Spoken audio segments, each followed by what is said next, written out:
അളിയനൊരു ദിവസം ഇങ്ങോട്ട് വരുമ്പോൾ ഞാൻ അവളുടെ കുറ്റങ്ങൾ പറയുകയാണെന്ന് അളിയന് തോന്നരുത്. കാര്യം നാളെ കുടുംബത്തിലൊരു പ്രശ്നം ഉണ്ടാകുമ്പോൾ അളിയന് ഓർമ്മയുണ്ടായാൽ മതി. തെറ്റ് അവളുടെ ഭാഗത്താണ്. അവൾ വീട്ടിലങ്ങനെ ആരോടൊന്നും മിണ്ടത്തില്ലായിരുന്നു. ഇവിടെ ഒന്ന് നിങ്ങളോടൊക്കെ വല്ലതും മിണ്ടിക്കാണും. ഈ കല്യാണം കഴിയുമ്പോഴാണല്ലോ തെറ്റും ശരിയൊക്കെ തുടങ്ങുന്നത്. അളിയ, ഞാനൊരു മയത്തിലൊക്കെയാണ് അവളോട്. താഴേന്ന് കഴിക്കാൻ വിളിക്കുന്നുണ്ട്. ചേട്ടാ ഇതിനകത്തിന് ഈ പനിയും ചുമയുള്ളപ്പോൾ കുടിക്കാൻ നിൽക്കുന്നേ. കഴിക്കാൻ വാ. അന്നേ, നിന്റെ കാര്യമാവും പറഞ്ഞുകൊണ്ടിരിക്കുന്നത്. നീ ചുമ്മാ വീട്ടിൽ കാണിക്കുന്ന സ്വഭാവം നീ ഇവിടെ കാണിക്കാൻ നിൽക്കല്ലേ. വെറുതെ എൻ്റെ കയ്യിൽ നിന്ന് മേടിച്ച് കൂട്ടരുത്. അല്ല അളിയ, ഞാൻ അവളെ കാര്യങ്ങൾ പറഞ്ഞ് മനസ്സിലാക്കാം. ഇതല്ലേ ചെല്ലടി. അളിയനിതുവരെ കല്യാണം കഴിയാത്തതുകൊണ്ട് ഞാൻ പറഞ്ഞു തരുവാണേ. ഈ പെൺപിള്ളേർ കെട്ട് കഴിഞ്ഞ് നമ്മുടെ വീട്ടിലേക്ക് വരുമ്പോൾ കുറേ പ്രതീക്ഷകളായിട്ടാണ് വരുന്നത്. ഇവളാദ്യം ഒന്നും രണ്ടും പറഞ്ഞ് എൻ്റെ അടുത്തേക്ക് വരാറുണ്ടായിരുന്നു. ഒരു ദിവസം എൻ്റെ നിന്ന് കണക്കിന് കിട്ടിയതിന് ശേഷം പിന്നെ അധികം വന്നിട്ടില്ല. എന്നെ വലിയ പേടിയാണ്. മതി,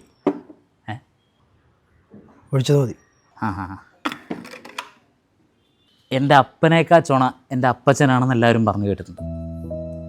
എല്ലാവരും പറയുന്നത് എനിക്ക് എൻ്റെ അപ്പച്ചൻ്റെ അതേ സ്വഭാവമാണ്. അത് ഞാൻ ആസ്വദിക്കുന്നുണ്ട് അളിയ.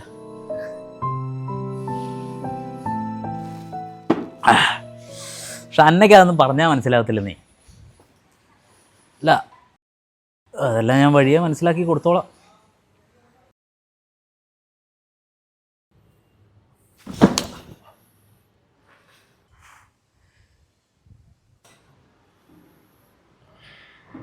നിൻ്റെ അപ്പനും നിൻ്റെ അപ്പച്ചനും നിന്നോട് ഇത് ചെയ്തില്ല.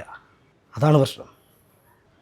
നാളെ കുടുംബത്തിനകത്തൊരു പ്രശ്നം വന്നാൽ നിനക്ക് വേണ്ടി സംസാരിക്കാൻ ഒരുപാട് പേര് കാണും. നിൻ്റെ അപ്പനും അമ്മയും കാണും, നിൻ്റെ കുടുംബക്കാരും മൊത്തം കാണും, ഇടവകക്കാരും പള്ളിയിലച്ചനും കാണും. പക്ഷെ അവൾക്ക് വേണ്ടി സംസാരിക്കാൻ ഞാനേ ഉള്ളടാ.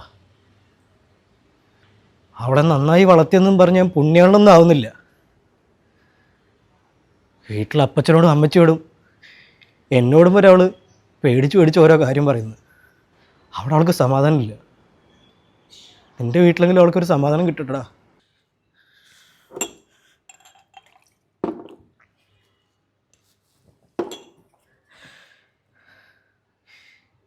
ഇതൊരളിയൻ പറയുന്നതായിട്ട് നീ കണക്കാക്കണ്ട.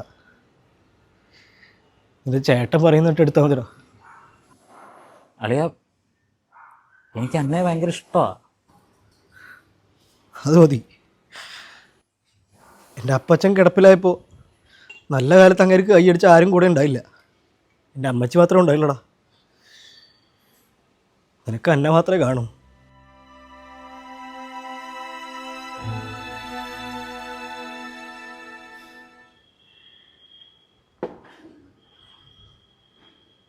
നിനക്കെന്നെ തിരിച്ചടിക്കണ്ടടാ ജോർജ്.